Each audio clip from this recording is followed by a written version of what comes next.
Alright, yeah, and welcome back to some more Magic Duels. This week we are going to be looking at the I Clues, You Lose deck submitted by Kane Nichols, one of our subscribers.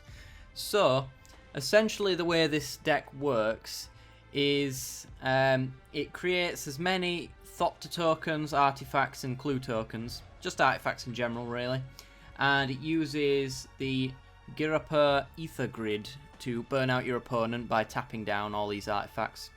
So let's get into how it does that, shall we? So there is Essence Flux. I did, by the way, make a few changes to the original deck because I thought it was a little too, not unfocused, but I think it put too many eggs in different baskets and it ended up struggling a little bit. So I've actually made a few cuts and lowered the curve a little bit so that it's hopefully a little bit faster. It's still not perfect though, so I would like comments down below to tell us how you would improve this deck, because it's a little difficult, because I know that a lot of investigate tokens are actually generated in white, and I didn't really want to go into a fourth colour overlay. I mean, I might splash in one for the bygone bishop, wherever it may be. It's in here somewhere. But yeah. Ah, there it is. When you cast a creature spell with converted mana cost 3 or less, you get to investigate. So that, I can actually, most of the stuff can trigger that. So anyway, Essence Flux, exile target creature you control, then return that card to the battlefield under its owner's control. If it's a spirit, then put a 1/1 counter on it. So this is in here because essentially I decided that instead of trying to create investigate tokens and Thopter tokens simultaneously, I thought I'd focus a little bit more on one than the other, and I found it was a little more easy in these colours especially to generate Thopter tokens. So with Essence Flux I'm able to flicker in my creatures, and all of the creatures have some sort of enter the battlefield ability. A lot of them enter and give you a Thopter token, especially the Whirler Rogues and the Pier and Kieran. So that's essentially why it's in there. It's also used to block and then maybe save a creature and get it out the way. Or even you could do it on an Erdwall Illuminator and put a counter on it if you so felt like doing it. But yeah, it's essentially to get a little bit more value out of the enter the battlefield triggers on some of our better, more expensive cards. Confront the Unknown. So you get to investigate, then target creature gets +1/+1 for until the end of the turn for each clue you control. So we're going to be generating a lot of clues, hopefully. So this can actually get your creatures nice and big, but it also gets an investigate token. So a lot of the time you might end up just throwing it onto a creature just to get an extra clue token for your Ether Grid. If you've got an Erdwall Illuminator, which says that it's a 1/3 flying, whenever you investigate for the first time each turn, investigate an additional time. So with this, I actually get 2 investigate tokens off of the Confront the Unknown. And a lot of our investigate creating stuff now doubles up with an Illuminator. I didn't want to put too many in because, as I said, I wasn't focused entirely on creating clues, more Thopters for this one. So that's why it's only a 2 of. Maybe if you wanted to go down the investigate side, you'd probably want to add another one back in. Alchemist Vial, so it's a 2 mana. When it enters the battlefield, then you get to draw a card. It's a nice little cantrip, and you can also sack it to stop a creature from attacking or blocking. So this will help you in the later game by locking down your opponents. It's also an artifact for super cheap that replaces itself that you can use for the Ether Grid, because it won't ever tap down unless you tap it down yourself. Telling Time, great way to sort out our mana. For example, this is a 3 colour deck, so sometimes it can struggle getting the right colour mana. So Telling Time in the early game is pretty good. Look at the top 3 cards of your library, put one of those in your hand, one on the top and one on the bottom. So you can set up your draw, you can take a card from it, and then you can throw one of the crap ones away. Sometimes it can screw you over a little bit if all 3 are crap, then you end up drawing into the second crap one, but it doesn't happen too often. But it's a 3 of in here because it helps in the early game to set up our hand, maybe change up our strategies depending on the matchup that we're against. Pilgrim's Eye, another way to fix our mana. So it's a 3 mana artifact. When it enters the battlefield, you may search your library for a basic land card, reveal it, put it in your hand, and shuffle your library. So artifact is the key here. We want to put as many artifacts down as possible with our spy networks and stuff like that. We want to have attacking artifact creatures so that we can get some card draw going. Get some Ether Grid targets as well. That's pretty much why it's there. Now, Thopter Engineer, this is one of the additions that I made to the deck, mostly to increase the Thopter side of it. Another reason why I went for Thopters over Investigate Clue tokens is because I can actually use the Thopter tokens to attack our opponent. So if I don't have the Ether Grid, then I'm not completely out of luck. So when it ends the battlefield, I get to put a Thopter artifact onto the battlefield, and all artifact creatures now have haste. So if we have a Spy Network online, for example, or a Piran Kiran, they'll come in with haste, attack the turn that they come in. Really great stuff. They don't require to have haste to be triggered by the Ether Grid. I might just like to point that out for some people who aren't all too familiar with the mechanics of Magic. Tireless Tracker. Whenever a land enters a battlefield under your control, investigate, and when you sack a clue, you get to put a 1/1 counter on your Tireless Tracker. This is probably the best generator of clue tokens in all three of these colours combined. So if you get an Evolving Wilds, that's 2 investigate tokens, which means that's a trigger for your Ether Grid. You can also make him go nice and big, and the longer he's on the battlefield, the more advantage he gets. He's probably one of the best cards in Magic Duels at the moment, personally. Just for the sheer amount of card advantage you can get, and the fact that he's in green as well means that like mono green decks that use him can get so much card advantage where otherwise they might not. Ether Grid, obviously the game-winning combo piece for this deck. So we tap 2 untapped artifacts you control, which could be anything. It could be equipment, it could be just an artifact, it could be an artifact creature or a Thopter token, anything like that. And it deals 1 damage to target creature or player. So this is the main way that we're going to burn out our opponent and take away their creatures. So hopefully by this point we've generated a fair few Thopter tokens, a fair few artifacts, and we can start burning them away. There are ways that we can make this even better, and I'll show you those later on. Fevered Visions. Now, this is another addition that I made, and I'm not sure. It works very well. It's early game burn, and it means that you have to have less Ether Grid triggers to end up beating your opponent.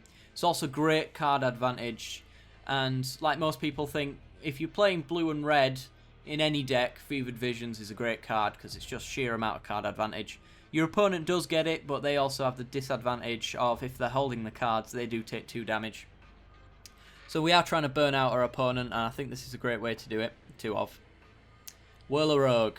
Probably our best way of generating artifacts. So when it enters the battlefield, put 2 1/1 colourless Thopter artifact tokens with flying onto the battlefield. We can tap them as well, and we can make a creature unblockable, though I doubt we'll ever really use this for the most part. We might use it for one of our bigger creatures that I'll show you later, but mostly it's in here for the enter battlefield trigger and the Thopter tokens. And as I mentioned before, we can actually Essence Flux any of these Whirler Rogues and get 2 more tokens for just 1 extra mana. So that's a lot of extra advantage, and nice even number means that the Ether Grid can come online just from 1 Whirler Rogue. And it takes no mana to do it either, so it's fantastic. Piran Kiran, very much the same card, essentially, just in red, except for this actually has the ability to sacrifice an artifact and deal 2 damage to target creature or player. So if we're struggling a little bit with our Ether Grid, we can actually use this as a burn spell, maybe even finish them off with it. Sacrifice 1 Thopter token, which would normally do 1 damage with a Ether Grid combo or just an attack in general, and actually do double that instead. Great little card, 2 of, just as well. I'd probably have more if it wasn't a rare. Thopter Spy Network. So at the beginning of your upkeep, if you control an artifact, put a 1/1 colourless Thopter artifact onto the battlefield. When 1 or more artifacts deals combat damage to a player, then you get to draw a card. Great card advantage, gets us our artifacts out. We want to start building up and getting our artifacts out of control towards the late game. This is a great way to do it because a lot of the time we will have an artifact out in play. Even if it's a Thopter token, we actually still have our Alchemist Vial, which they can't burn away. So usually this is online for the entire game for the duration that it's there. Great card advantage as well, keeps our hand full, gives us plenty of options. Perfect card. Embermaw Hellion. So this is in here mostly for a combo piece with the Ether Grid. So if another red source you control would deal combat damage Deal damage to a permanent or player. It deals that much damage +1 to that permanent or player instead. That means that Pia and Kieran's ability now does 3 damage per trigger. Fevered Visions now does 3 damage. Ether Grid now does 2 damage. And all of our red creatures as well do an extra 1 damage. Although I believe there aren't a great deal of red creatures in this deck. There was a... what was the name? I can't remember her name now. She's about there. Willbreaker, yes. So it used to be 1 Willbreaker, 1 Embermaw Hellion. But I thought that was a little bit similar to the previous subscriber deck. It was a little unfocused on what it actually wanted to do in the late game. And I felt with the strategy that we were going with now, with focusing entirely on the Ether Grid combo, it'd be better to have an Embermaw Hellion than it would to have a Willbreaker. Obviously, Willbreaker with Pia and Kieran's target ability, or Whaler Rogue's tap unblockable ability, that kind of thing would work. So if you want to try out the Willbreaker instead of the Embermaw Hellion, it may be better. I'm not entirely sure. I just ended up deciding that it's probably a better idea to focus on one rather than the other. And with Investigate tokens, there's not really much targeting to be done, so Willbreaker can sometimes be a little bit useless. But if you went completely down the artifact route, then she'd be better than the Embermaw Hellion, I'd say. Finally, we've got Tamio's Journal. I knocked this down to a 1 of because it is 5 mana and I thought it was a little expensive. However, it does provide us with a clue token every single turn, and if we're struggling a little bit, we can sack 3 and get whatever card we want. Sometimes we can even sack 3 and get the Embermaw if we've got the Ether Grid, which will help us finish off the game just that little bit faster. Twice as fast, funnily enough. So, yeah, we get to... It's probably the only tutor spell in Magic Duels at the moment. Worth having, anyway. But yeah, that's the deck, essentially. Onto the mana base. So the mana base is simple enough. We've got 4 islands, 4 mountains, and 2 forests. As you can see, it pretty much matches our... mana base as well. We only have Confront the Unknown and Tireless Tracker in green, and that's why there are only a 2 of. We do have ways of fetching the forest as well with the Pilgrim's Eyes and Evolving Wilds, so pretty much 2 of is a perfect idea. Westvale Abbey. Great little card for Thopter tokens, especially because you can sacrifice 5 and then transform it and make it Ormondal, the Profane Prince, with Flying, Lifelink, Indestructible, and Haste. In playtesting, I managed to get this guy off once, but it was a little too late at that point, actually, so I ended up losing just the same. But yeah, when we're running a lot of Thopter tokens, it's a really good idea, because we can just get out of control with this occasionally. The colourless mana isn't too fantastic, but we've not been really screwed over by the colourless mana, from when I've been playing it anyway. And then we've got our dual lands of choice, 2 Rootbound Crags, 2 Hinterland Arbours, and 2 Sulphur Falls.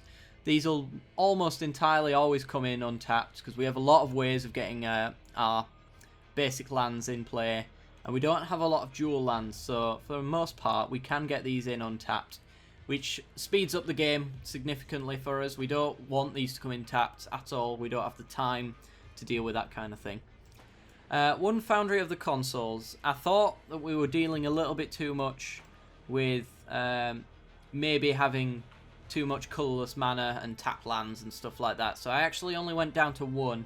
You may want to add another few in here just as a little play test. I don't know. If you have any suggestions, guys, then be sure to leave them down in the comment section below. I'd love to hear what you have in mind for improvements to this deck. In the description below as well is the deck list itself, so you can see it in a little bit more quick format, so you don't have to continue rewatching the video. But anyway, guys, stick around for the end card to go to match number 1. But if you've enjoyed the content, then be sure to leave a like. If you've loved the content, then be sure to subscribe. But as always, I'll see you next time. Goodbye.